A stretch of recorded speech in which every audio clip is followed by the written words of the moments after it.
Fala pessoal, tudo bem?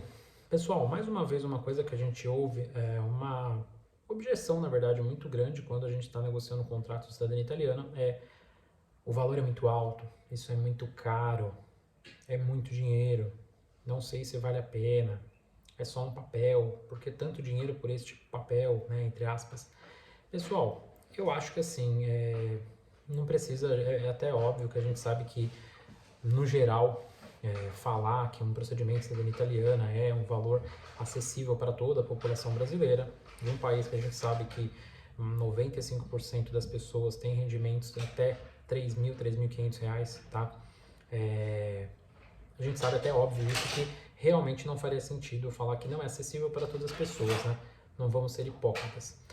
Agora, claro, para quem já tem uma certa condição, para quem, por exemplo, às vezes tem um carro de 100 mil reais ou mais, e às vezes, de certa forma, até menospreza, claro que a opinião de todo mundo deve ser respeitada, mas menospreza o investimento em cidadania italiana, em uma cidadania estrangeira, né, que é um direito seu, eu gostaria de trazer a seguinte reflexão.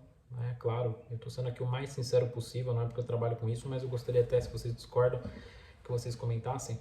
É, vocês já pararam para pensar que a cidadania italiana ela é um bem eterno? Parem para pensar nisso. Muitas vezes a gente vê o pessoal gastando 100 mil, 150 mil, 200 mil reais num carro parcelado, né? Ou gastando em baladas, em coisas. Não que isso seja errado, tá? Pessoal, acho que cada um, mas eu trago uma reflexão aqui para vocês. E muitas vezes você fala o valor de honorários e a pessoa fala, né? E às vezes por um trabalho de 2 anos, né? E a pessoa fala, nossa, mas é muito dinheiro para esse papel aí, ou para uma cidadania, para quê? Isso daí não serve para nada. É melhor eu comprar algum item que eu possa, que seja tangível, que eu possa colocar minha mão e ver e olhar para essa coisa. Vocês já pararam para pensar que, por exemplo, quando essa pessoa vai lá e compra um carro, e nada contra comprar um carro, de 100 mil, 150 mil, 200 mil reais, esse carro ele vai ter um uso, claro que a gente sabe que vai perder um valor absurdo de mercado quando ele sair de uma concessionária. Depois, claro, a gente sabe que coisas materiais chega uma hora que a gente acostuma, às vezes até enjoa.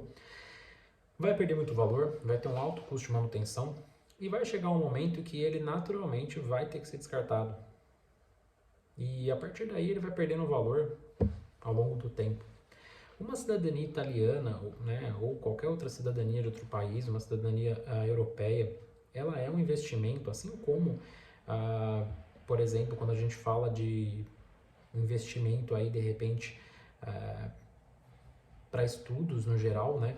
Claro que o estudo ainda ele termina quando a pessoa falece. Então você, não estou falando que não vale a pena, mas você estuda, faz uma universidade e ali termina quando você morrer, você não vai poder, pelo menos até onde a gente saiba, usar esse diploma para depois, a gente não sabe o que vem depois, né? Além da vida.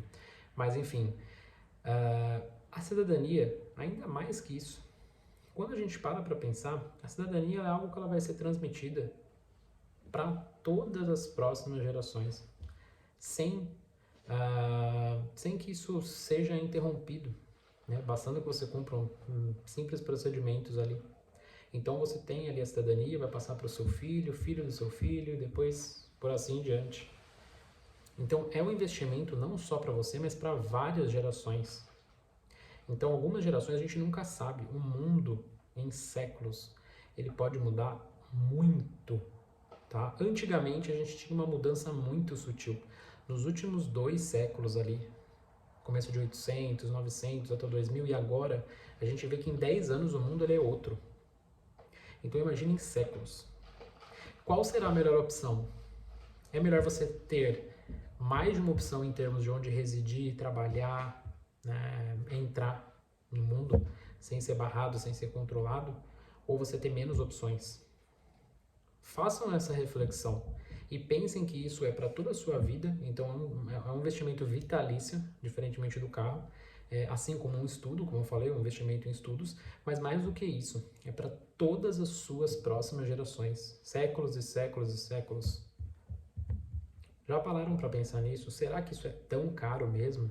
A oportunidade de você poder estudar fora, a oportunidade de trabalhar, de viajar sem ter problemas, de entrar em outros lugares, a gente não sabe daqui a um tempo se isso vai ser limitado. De repente, para a gente não é tão válido assim, mas daqui 100, 200 anos isso seja seja um privilégio gigantesco, seja muito importante.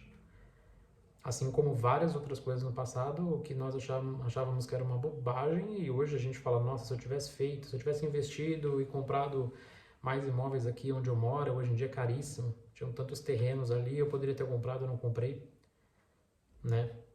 Será que isso daqui 100, daqui 200, 300 anos não vai valer muito mais em um mundo, talvez, que a gente vê que tem uma desglobalização, né? A gente vê um movimento muito forte na universidade aqui mesmo de Turim, a gente vê muito isso, países fazendo políticas para que seja mais difícil imigrar, seja mais difícil não só imigrar, às vezes você não quer imigrar, mas às vezes fazer uma viagem, né? A gente sabe que pelo menos uma boa parte das pessoas gosta muito de viajar e a gente não sabe o quanto isso vai ser um limitador daqui 50, 100, 200, 300 anos, né? Então assim, ter mais direitos, fiquem com essa reflexão, ter mais direitos é sempre melhor do que ter menos direitos. E alguém pode falar, mas e os deveres?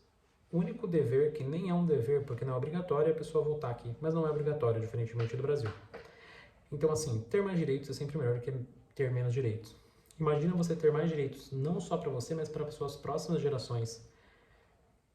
Eu acho que é uma reflexão que fica.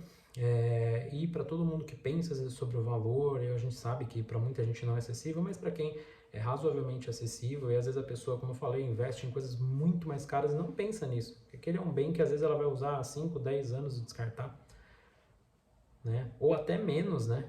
Às vezes a gente sabe, por exemplo, quanto custa um iPhone no Brasil, os novos, acho que tá 15 mil reais. Um MacBook que tá, iMac, chega a custar 20, 25 mil reais. E você usa, às vezes, em 3 anos já não atualiza mais, e aí você já joga no lixo. Então, pessoal, pensem nisso, lembrem-se disso, tá? Um investimento que vocês talvez vejam como algo caro, algo banal, mas que eu não consigo nem... Eu tentei achar um exemplo aqui atrás para fazer um comparativo, eu falei dos estudos, mas não achei um outro exemplo de um investimento que fosse vitalício e também eterno, né? Para várias e várias e várias gerações, até que, sei lá, né, a gente deixe de existir como ser humano. Pessoal, forte abraço. Se vocês concordam, discordam, se inscrevam, curtam aí, compartilhem. E se você discorda de mim, se você tem algum outro exemplo ou concorda, fico feliz aí se você comentar no nosso canal. Um abraço.